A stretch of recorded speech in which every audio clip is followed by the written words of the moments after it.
Pemerintah resmi memperpanjang pemberlakuan masa PPKM darurat di Jawa dan Bali serta beberapa wilayah lainnya untuk menekan angka penyebaran COVID-19. Jika angka COVID-19 menurun, maka akan dilakukan pelonggaran di tanggal 26 Juli 2021 mendatang. Bagaimana kemudian skemanya? Rekan Abdi Aswarsai akan membahasnya untuk Anda. Abdi, silahkan. Baik, terima kasih Egan. Selamat siang pemirsa. Pemerintah selain memperpanjang masa PPKM darurat hingga tanggal 25 Juli mendatang juga menargetkan akan melakukan pelonggaran di tanggal 26 Juli. Namun jika angka penyebaran COVID-19 ini mengalami penurunan. Sekali lagi jika angka penyebaran COVID-19 mengalami penurunan. Ada sejumlah skema yang nantinya akan diterapkan dalam masa pelonggaran PPKM di tanggal 26 Juli mendatang. Namun sebelum itu kita simak terlebih dahulu pernyataan selengkapnya dari Presiden Republik Indonesia Joko Widodo. Penerapan PPKM darurat yang dimulai tanggal 3 Juli 2021 yang lalu adalah kebijakan yang tidak bisa kita hindari, yang harus diambil pemerintah meskipun itu sangat berat. Ini dilakukan untuk menurunkan penularan COVID-19 dan mengurangi kebutuhan masyarakat untuk pengobatan di rumah sakit, sehingga tidak membuat lumpuhnya rumah sakit lantaran overkapasitas pasien COVID-19, serta agar layanan kesehatan untuk pasien dengan penyakit kritis lainnya tidak terganggu dan terancam nyawanya. Namun, alhamdulillah kita patut bersyukur setelah dilaksanakan PPKM darurat, terlihat dari data penambahan kasus dan kepenuhan bed rumah sakit mengalami penurunan.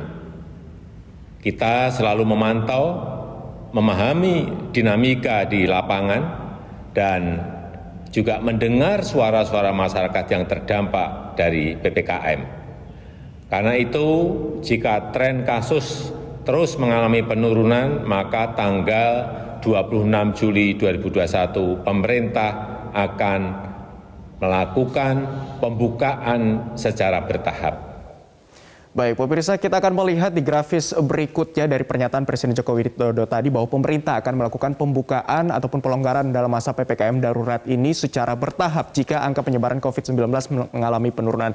Di grafis berikutnya ini kita akan melihat wilayah mana saja yang saat ini tengah menerapkan masa PPKM darurat yang juga diperpanjang hingga tanggal 25 Juli nanti. Kita mulai dari kawasan Jawa dan Bali, pemirsa. Ini sudah diterapkan dari tanggal 3 hingga 20 Juli tahun 2021 yang lalu, sudah dimulai pada tanggal 3 Juli yang lalu. Ini berlaku atau diterapkan di 48 kabupaten dan kota di Pulau Jawa dan Bali. Untuk kawasan DKI Jakarta ataupun di Provinsi DKI Jakarta ini berlaku di 6 wilayah kota administrasi karena peningkatan kasus COVID-19 di wilayah DKI Jakarta ini juga cukup tinggi, dan beberapa wilayah di Pulau Jawa dan juga Bali lainnya seperti Banten, kemudian Jawa Timur, Jawa Tengah, Jawa Barat, dan juga Yogyakarta ini turut menerapkan dengan total sebanyak 48 kabupaten dan kota. Selama penerapan PPKM Jawa dan Bali selama 1 minggu, kemudian pemerintah melakukan pengkajian. Pada saat penerapan 1 minggu PPKM darurat di Jawa dan Bali, kemudian pemerintah menerapkan lagi PPKM darurat di luar Pulau Jawa dan Bali. Ini berlaku dari tanggal 12 hingga 20 Juli 2021, terdapat di 15 kabupaten dan kota di luar Pulau Jawa dan Bali. Ini mencakup dari Pulau Sumatera, kemudian ada juga di Kalimantan dan juga di Nusa Tenggara Barat hingga di kawasan Papua. Ini juga menerapkan PPKM darurat yang terhitung dari tanggal 12 hingga 20 Juli 2021. Total ada sebanyak 15 kabupaten kota.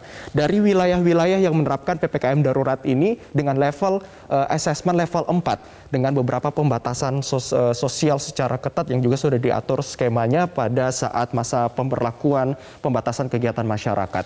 Dan di grafis berikutnya kita akan melihat berapa jumlah kasus COVID-19. Kalau tadi kita simak pernyataan Presiden Joko Widodo bahwa setelah dilakukan evaluasi ada tren penurunan. Nah, kita akan melihat data COVID-19 selama masa penerapan PPKM darurat dari tanggal 12 Juli 2021, pemirsa, ada penambahan sebesar 40.427 kasus dalam sehari.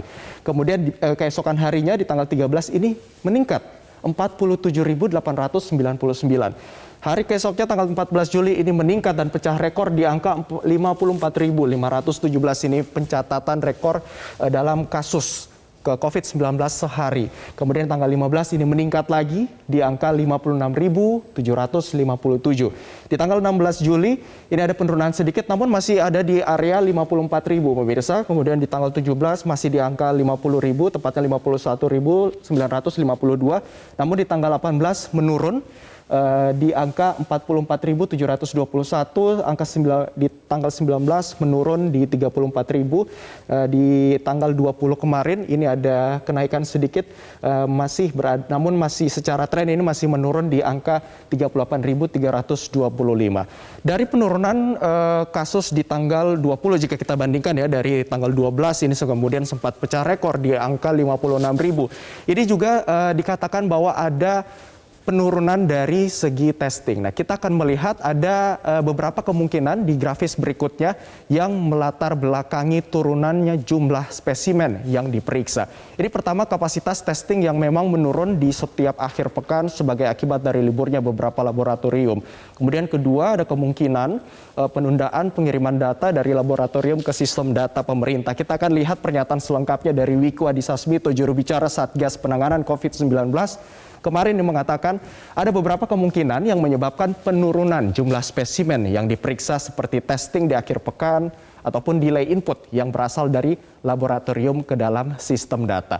Dari beberapa persiapan yang nantinya akan dilakukan pemerintah, pemirsa, jika nantinya angka COVID-19 ini terus menurun ataupun mengalami penurunan, ada sejumlah skenario yang sudah disiapkan oleh pemerintah jika nantinya di tanggal 26 PPKM darurat ini akan dilonggarkan. Sekali lagi, jika kasus COVID-19 mengalami penurunan. Yang pertama, skema pembukaan PPKM darurat ini jika COVID-19 menurun secara bertahap tentunya pada tanggal 26 nanti. Yang pertama adalah kita lihat di pasar tradisional.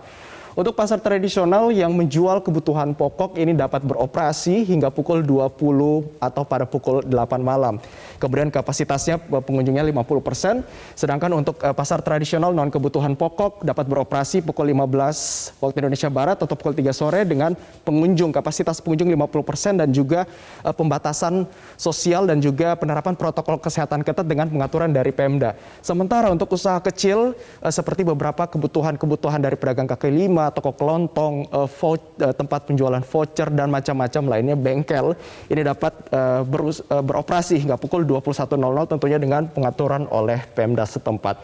Di grafis berikutnya kita akan melihat juga seperti apa lanjutan dari untuk usaha di ruang terbuka ini dapat beroperasi hingga pukul 21 ataupun pukul 9 dengan pengaturan oleh Pemda tentunya. Maksimum waktu makan setiap pengunjung 30 menit. Kalau kita tahu di masa PPKM darurat ini tidak boleh dine in ya, atau tidak boleh makan di tempat.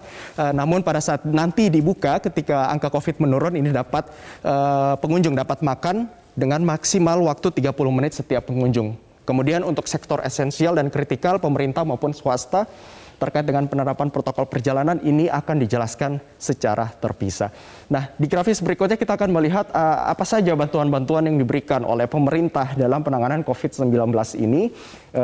Pemerintah memberikan tambahan anggaran sebesar 55,21 triliun yang mencakup dana perlindungan sosial. Ini ada penambahan sebelumnya dari 153,86 triliun menjadi 187,84. Kemudian dana kesehatan menjadi 214,95 triliun. Sementara program prioritas ada sebanyak 117,94 triliun.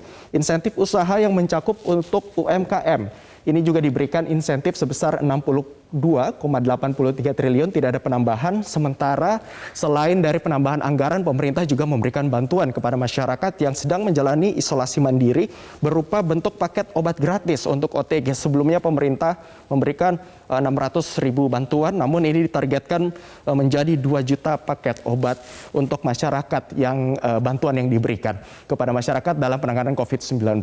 Dan di grafis berikutnya, Presiden juga menghimbau kepada masyarakat untuk tetap menerapkan protokol kesehatan ketat, tentunya dengan menjalankan tidak saja 3M sekarang ya, tapi 5M. Dan juga mengurangi mobilitas, kalau tidak penting ataupun tidak urgent, di rumah saja bisa melakukan aktivitas ya. Kemudian melakukan isolasi terhadap yang bergejala dan memberikan pengobatan sedini mungkin. Pemirsa, aturan PPKM darurat ini dilakukan untuk menekan angka penyebaran COVID-19 di Indonesia. Sehingga partisipasi aktif masyarakat juga sangat dibutuhkan sebagai pihak yang berperan penting untuk memutus mata rantai penyebaran COVID-19, tentunya dengan disiplin menjalankan protokol kesehatan. Bersama kita lawan COVID-19. Demikian untuk saat ini, kembali ke Anda, Egan. Baik, terima kasih atas informasinya Abdi Aswar Sahid.